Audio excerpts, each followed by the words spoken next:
오늘은 절차적 사고를 즐겁게 학습할 수 있는 놀이형 코딩 교구인 시그널 활용 방법을 알려드리도록 하겠습니다.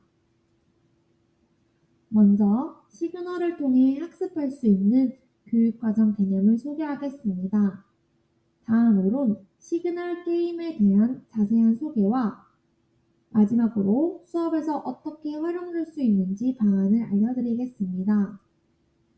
실과 교육 과정에 두 가지 성취 기준이 있습니다.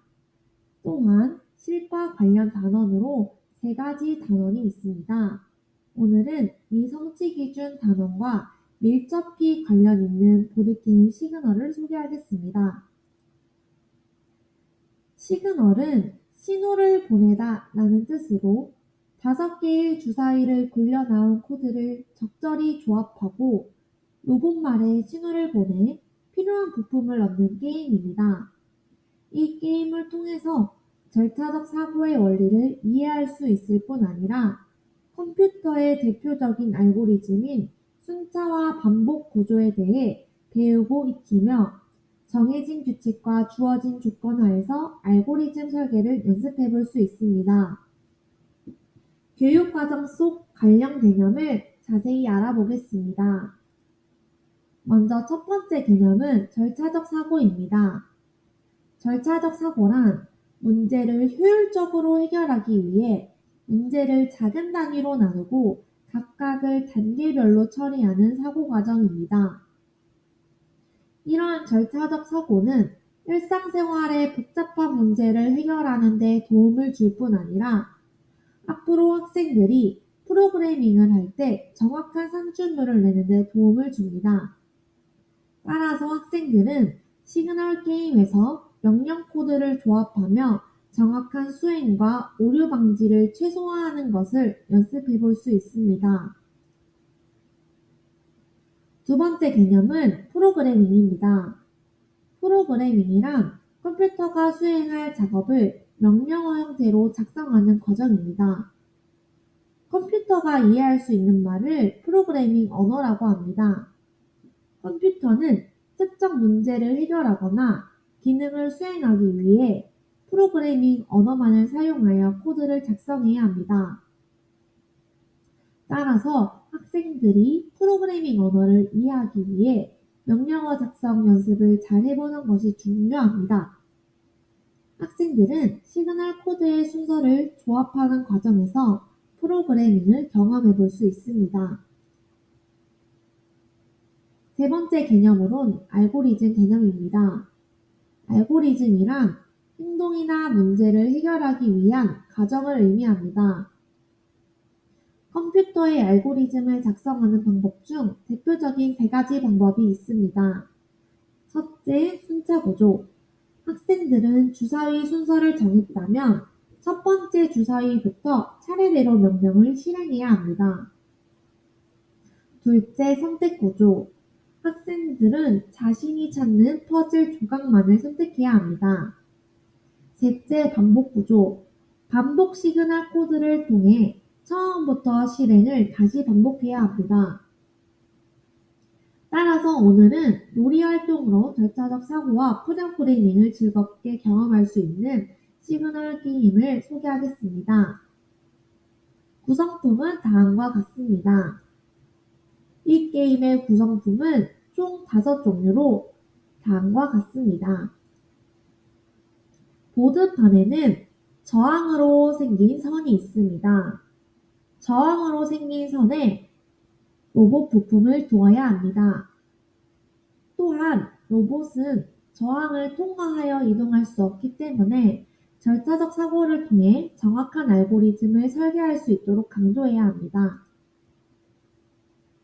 시그널 코드, 즉 명령어가 되는 주사위를 소개하겠습니다.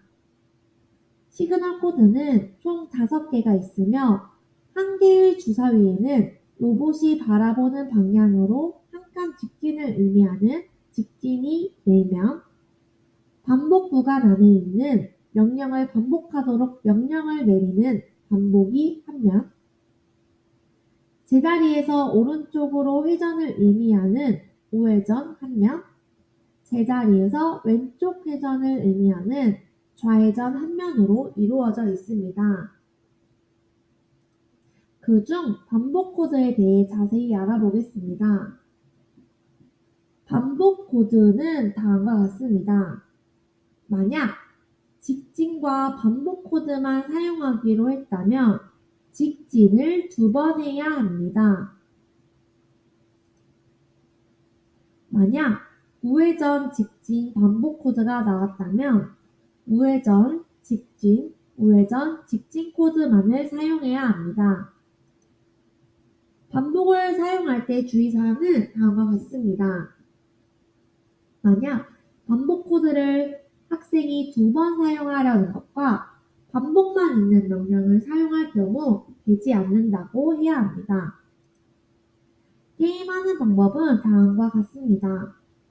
게임판 모서리에 자신의 로봇발을 잘 배치하고 부품 조각을 잘 두었다면 내가 선택한 로봇판에 어떤 부품 조각이 필요한지 확인한 후 어떻게 가지고 와야 하는지도 확인합니다. 이렇게 다 게임 준비를 잘 마쳤다면 학생들이 플레이 전 부품 조각을 어떻게 가져와야 할까 생각을 하는 과정에서 절차적 사고를 할 수 있도록 지도합니다. 또한 절차적 사고를 잘해야 부품 조각을 획득하고 저항을 피할 수 있다는 것을 안내합니다. 먼저 선 플레이어를 가위바위보를 통해 정하고 시계 방향으로 순서를 정해 돌아갑니다.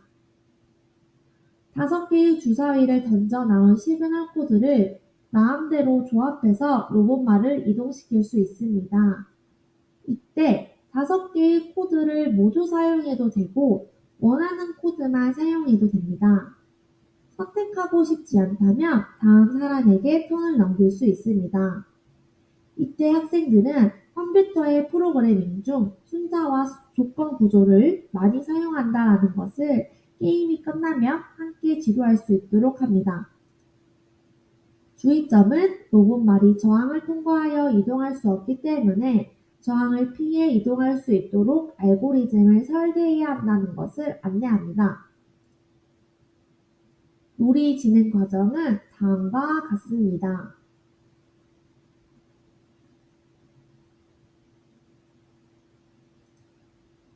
게임이 종료될 때는 다음과 같습니다. 한 플레이어가 먼저 퍼즐 대조각을 찾으면 게임이 종료됩니다. 오늘은 절차적 사고를 즐겁게 연습할 수 있는 보드게임 시그널을 소개해 드렸습니다. 이를 활용하기 위해서는 5, 6학년분 실과시간 소프트웨어 단원과 연계하여 사용하거나 상체 수업과 연계하여 코딩을 경험해 볼 수 있습니다. 학생들이 프로그래밍 하는 과정을 언플러그드 형식으로 접하여 학생들이 더욱 흥미롭고 재미있게 참여할 수 있습니다.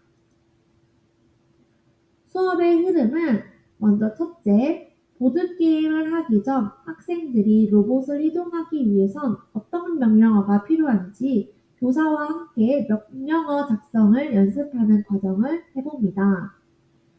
둘째, 보드게임 코드를 보며 어떻게 조합하여야 로봇이 이동할 수 있을지 고민을 해보며 절차적 사고를 즐겁게 연습해 볼 수 있습니다. 이 과정에서 학생들이 무작정 아무 코드나 조합해서 사용하는 것이 아니라 효율적으로 목적지에 다다를 수 있도록 효율적인 설계와 정확한 설계의 중요성에 대해 한번 짚어주면 좋겠습니다. 마지막으로 교과서 개념 속 절차적 사고의 개념을 다시 한번 익히며 오늘 활동을 정리하고 배우고 느낀 점을 나눌 수 있습니다. 명령어 작성 연습을 할 때 교사가 활용할 수 있는 발문들은 다음과 같습니다. 또 보드게임을 즐겁게 하는 것 뿐만이 아니라 시그널 코드에 있는 명령어 말고 새롭게 명령어를 만들어 보며 학생들이 코딩에 더욱 흥미와 관심을 가질 수 있도록 할 수 있습니다. 지도시 주의점은 정확한 알고리즘의 설계를 통해 오류가 없도록 하는 것이며 이는 컴퓨터의 알고리즘도 절차적 사고를 통해 설계된 것임을 강조합니다. 또한 학생들이 시그널 코드를 조합했던 과정은 컴퓨터의 순차 선택 반복 코드를 사용했던 것임을 연결하여 코딩에 관심과 흥미를 가질 수 있도록 해야 합니다. 만약 보드게임이 교실에 없다면 인간 로봇 코딩 활동을 해볼 수도 있습니다. 이는 한 학생이 인간 로봇이 되고 다른 학생은 명령어를 만들고 명령을 내려 로봇을 움직여 최종 목적지에 다다르게 하는 것입니다. 이때 교실에 저항 라인을 설치해 저항을 피해 목적지에 이동하게 하거나 명령어의 경우 시그널에서 활용했던 직진, 우회전, 좌회전, 반복 코드를 활용하는 것 외에도 직접 새로운 코드를 만들어 보며 학생들이 더욱더 재미있게 활동에 참여할 수 있습니다. 여기까지 놀이를 활용한 절차적 사고 배우기 설명을 하겠습니다. 시청해주신 선생님 감사합니다.